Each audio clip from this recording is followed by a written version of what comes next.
Hello guys, എനിക്ക് നേരിട്ട ഒരു സൈബർ അറ്റാക്കിനെ പറ്റിയിട്ട് ഞാനൊരു സർക്കാസ്റ്റിക് വീഡിയോ ചെയ്തിട്ടുണ്ടായിരുന്നു. അപ്പോൾ അതിന് കിട്ടിയിട്ടുള്ളൊരു റെസ്പോൺസ് ഉണ്ടല്ലോ, was enormous, was huge. Actually ഞാൻ തന്നെ സർപ്രൈസ്ഡ് ആയി. കുറേ ആൾക്കാർ സപ്പോർട്ട് ചെയ്തിട്ട് എനിക്ക് മെസ്സേജ് അയച്ചിട്ടുണ്ടായിരുന്നു കേട്ടോ. കുറേ ആൾക്കാർ കണ്ടു, കുറേ ആൾക്കാർ ഷെയർ ചെയ്തു. നല്ല റീച്ച് കിട്ടി ആ വീഡിയോയ്ക്ക്. സത്യം പറഞ്ഞാൽ ഞാൻ റീച്ച് കിട്ടുക എന്നതിനേക്കാൾ ഉപരി എനിക്കത് പ്രതികരിക്കണം എന്ന് തോന്നിയത് കൊണ്ടാണ് ഞാൻ ആ വീഡിയോ ചെയ്തത് കേട്ടോ. ആ ഒരു വീഡിയോ എനിക്ക് പല തിരിച്ചറിവുകളും തന്നു കേട്ടോ. ഞാൻ വിചാരിച്ചിരുന്ന പൊതുവിൽ നമ്മുടെ കേരള സമൂഹത്തിൽ ഈ സംഘരാഷ്ട്രീയം അല്ലെങ്കിൽ BJP അനുഭവമുള്ള ആൾക്കാർ വളരെ കുറവാണ് എന്നാണ് ഞാൻ വിചാരിച്ചിരുന്നത്. അങ്ങനെ ഒരു വീഡിയോ ഇട്ടത് വഴി ഞാൻ ഭയങ്കര വലിയൊരു സൈബർ അറ്റാക്കാണ് ഞാൻ പ്രതീക്ഷിച്ചിരുന്നത് ആക്ച്വലി. പക്ഷെ സംഭവിച്ചത് നേരെ തിരിച്ചാണ്. എനിക്ക് ആ വീഡിയോയിൽ ഒരു 95% ആൾക്കാരും എനിക്ക് സപ്പോർട്ടീവായിട്ടാണ് അതിൻ്റെ അകത്ത് കമന്റ്സ് വന്നത്. ഒരു 5% ഭയങ്കര രൂക്ഷമായിട്ടുള്ള രീതിയിലുള്ള വിമർശനവും സൈബർ അറ്റാക്കും ആയിരുന്നു കേട്ടോ. എനിക്കത് ഭയങ്കര മോശം തോന്നാനൊരു കാരണം എന്ന് വെച്ചാൽ ഈ പറയുന്ന പൊളിറ്റിക്കൽ കറക്റ്റ്നെസ് അങ്ങേയറ്റം നോക്കുന്ന ഒരു വിഭാഗം എന്ന് സ്വയം പ്രഖ്യാപിതമായി നടക്കുന്ന ആൾക്കാരാണ് ഈ കമ്മ്യൂണിസ്റ്റുകാർ. പക്ഷെ എനിക്കതിൽ നേരിട്ട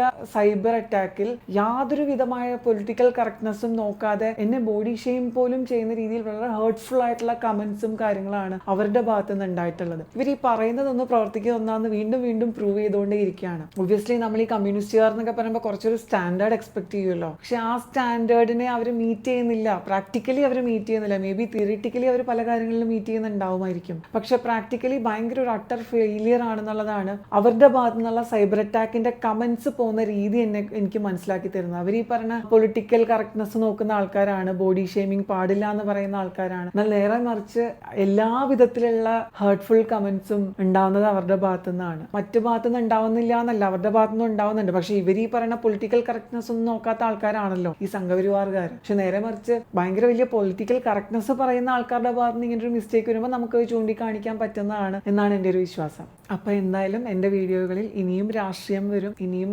സ്പിരിച്വാലിറ്റി വരും, ഇനിയും അമ്പലങ്ങൾ വരും. അതിൽ ആരും വിഷമിക്കേണ്ട ആവശ്യമില്ല. എൻ്റെ താല്പര്യങ്ങളാണ് എൻ്റെ ചാനലിൽ ഞാൻ കാണിക്കുന്നത്. അത് കാണാൻ താല്പര്യമുള്ളവർ കാണുക, അല്ലാത്തവർ കാണണ്ട, സ്കിപ്പ് അടിച്ചോളൂ. ഞാൻ നിങ്ങളെ നിർബന്ധിച്ച് കാണിക്കുന്നില്ലല്ലോ. നിങ്ങൾ കമന്റ്സ് ഒക്കെ ചെയ്യുമ്പോൾ കുറച്ചുകൂടെ മാന്യമായിട്ട് കമന്റ് ചെയ്യുക കേട്ടോ. എനിക്കതേ പറയാനുള്ളൂ. ഈ തെറിവിളികൾ കഴിവതും അവോയ്ഡ് ചെയ്യുക. ഞാൻ എൻ്റെ കണ്ണിൽ പെടുന്ന ഈ അശ്ലീല പദങ്ങളിൽ നിറഞ്ഞ കമന്റ്സ് ഒക്കെ ഞാൻ ഡിലീറ്റ് ചെയ്ത് കളയാറുണ്ട്. ബട്ട് സ്റ്റിൽ ഞാൻ പറയാണ്, നിങ്ങളുടെ മാന്യത കീപ്പ് ചെയ്യുക. എനിക്ക് അതുകൊണ്ട് വിഷയമില്ല.